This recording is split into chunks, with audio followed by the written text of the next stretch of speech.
السلام عليكم. اللهم ادخلني مدخل صدق واخرجني مخرج صدق واجعل لي من لدنك سلطانا نصيرا. عمرك كنت قاعد انت كده في قعده ولقيت نفسك عمال تزعق لمجرد بس انك انت حد يسمعك، مش عشان حد يفهمك، حد يسمعك بس. الحوار اللي كان زمان اخد وعطا قلب دلوقتي رزع وزعيق، ومحدش فينا فاهم التاني قصد ايه. السكوت بقى بيخوفنا، والزحمة في الكلام بقت هي الستار اللي بنداري وراه العجز بتاعنا عن التواصل الحقيقي.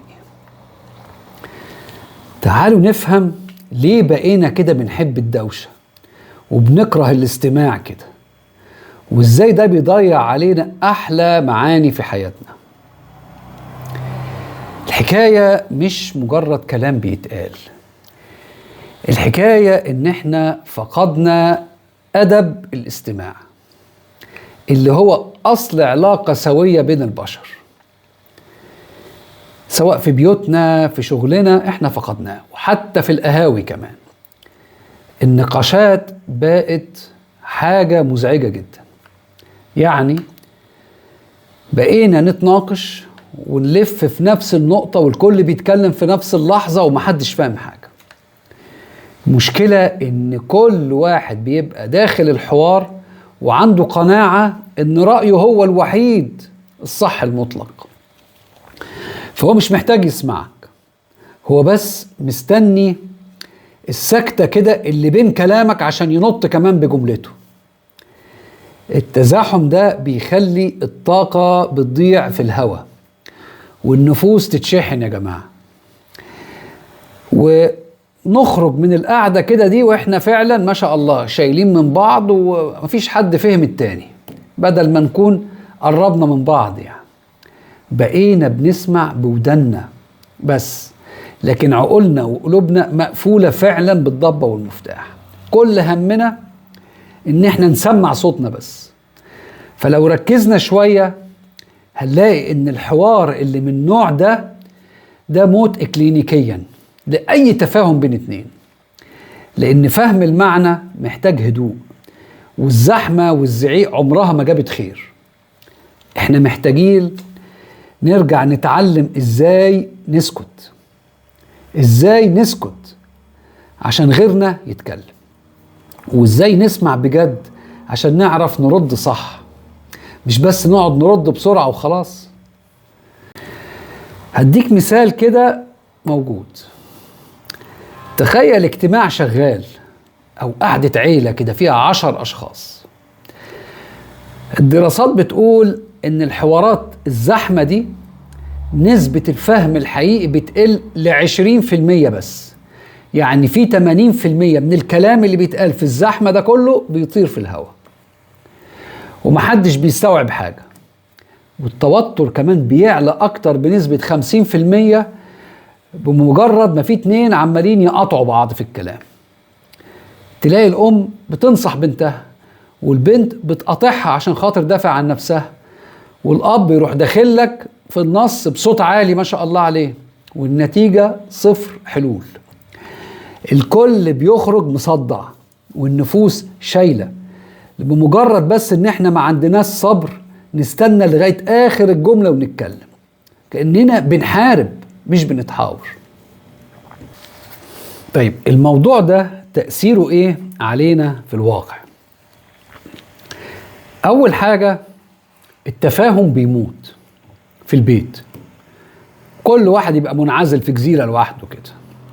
لما الكلام بيتزاحم ومحدش بيسمع التاني، كل فرد في العيلة بيبدأ يحس ان هو لوحده، حتى وهو لو قاعد وسط العيلة كله بس حاسس ان هو منعزل لوحده. وبدل ما البيت ده يبقى سكن وأمان، يبقى مجرد كده محطة قطر، أصوات متداخلة مع بعض، صداع جامد جدا والقلوب بتتعب.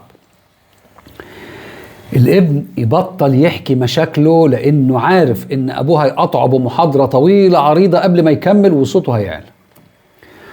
والأم بتحس ان صوتها ده بيزن في ودان عيالها وودان الكل يهرب منها، وده بيخلق حالة من النفور جوه البيت. الروابط الأسرية دي بتتحول لروتين بارد للأسف، والكلمة الحلوة بتختفي، لأنها الكلمة الحلوة دي محتاجة هدوء عشان تطلع. الكلمة الحلوة محتاجة هدوء عشان تطلع وعشان تتحس، مش خناق أو زحمة وقرف. مع الوقت كل واحد بيعمل لنفسه العالم الافتراضي بتاعه على الموبايل بتاعه، لأن هناك بيلاقي حد بيسمعه، أو على الأقل مش بيقاطعه وهو بيكتب مشاعره عليه. النهاية بتبقى إن إحنا عايشين تحت سقف واحد، بس كل واحد فينا في كوكب تاني خالص، ومش عارفين أبدا أبدا نلاقي لغة مشتركة تلمنا وتصالحنا على بعض. الحوار اللي هو ملوش نظام ده أول مسمار في نعش الدفى العائلي، وبيحول اللمة دي كلها لشو صامت ومؤلم لكل الأطراف اللي موجودة في المكان. تاني حاجة،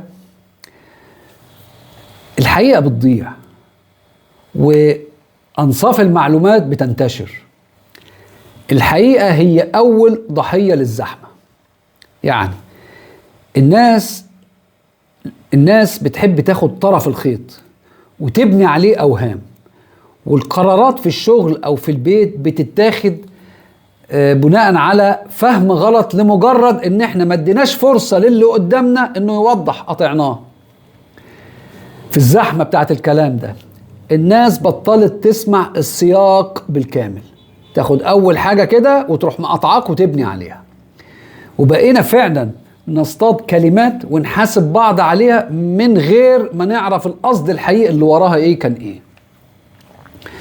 ده بيخلي الإشاعات تنتشر زي النار في الهشيم، لأن كل واحد بينقل اللي هو سمعه، الحاجة البداية اللي تهيأ له ان هو سمع دي أول جملة، ما كملش بقية الموضوع، فبينقل الحوار من أوله وخلاص.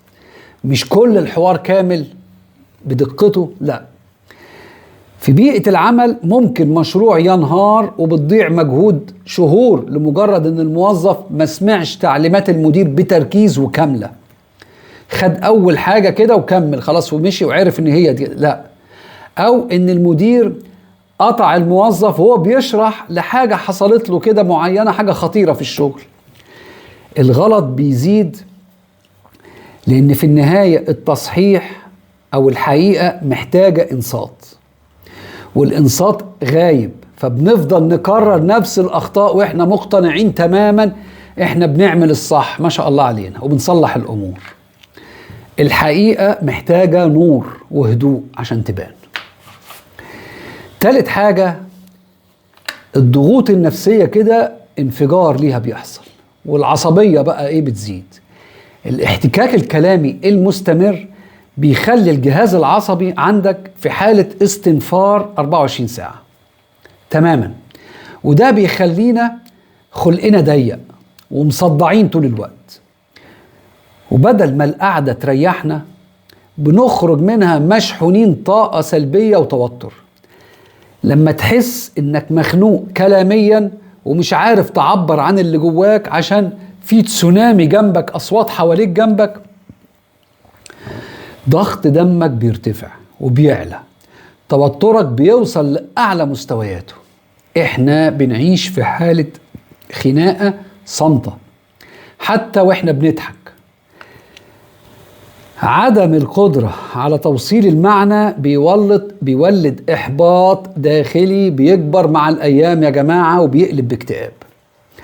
الصداع المزمن ده وقلة النوم بقوا فعلا رفقاء لنا بسبب كلام الكتير والصداع والهرجلة اللي احنا بنتكلم بيها، اللي احنا ما بتفصلش أبدا في دماغنا.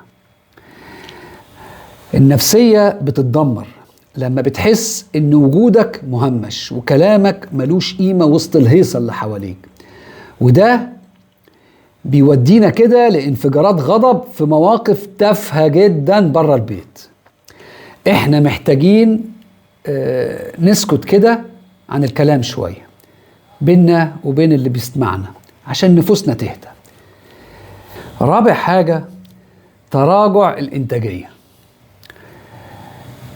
في الشغل الوقت اللي بيضيع في ان احنا نقعد نعيد الكلام عشان محدش سمع من اول مرة، ده كفيل ان هو ينهي مشاريع. تاني، ان بنقعد نتكلم دوشة كتير، محدش سمع، نرجع نعيد تاني الكلام، ده عطلة. والقرارات بتتاخد للأسف في النهاية بناء على أعلى صوت مش على أرجح عقل، فالمحصلة في الآخر محلك سر، فالإنتاجية بتتراجع. المقاطعة بتبوظ حبل أفكار أي حد عايز يقول فكرة حلوة، والزعيق بيخلي أصحاب الآراء الهادية ينسحبوا ويسكتوا. في ناس أنا بعرفهم يقول لك يا عم وجع الدماغ ده يكشي ولعوا كلهم، فبنخسر أحسن فكرة وأحسن أفكار كان ممكن تطور المكان فعلا بجد. الاجتماعات اللي الكل بيتكلم فيها في وقت واحد هي أكبر مفسدة للوقت وللمجهود، وفعلا بتخرج بعد كده بقرارات مهزوزة ومحدش بيبقى فهم حاجة ولا حد عارف دوره ايه بالظبط، والدنيا بتبقى هيصة. المدير الناجح هو اللي بيعرف يدير الحوار ويدير الصمت قبل ما يدير الكلام.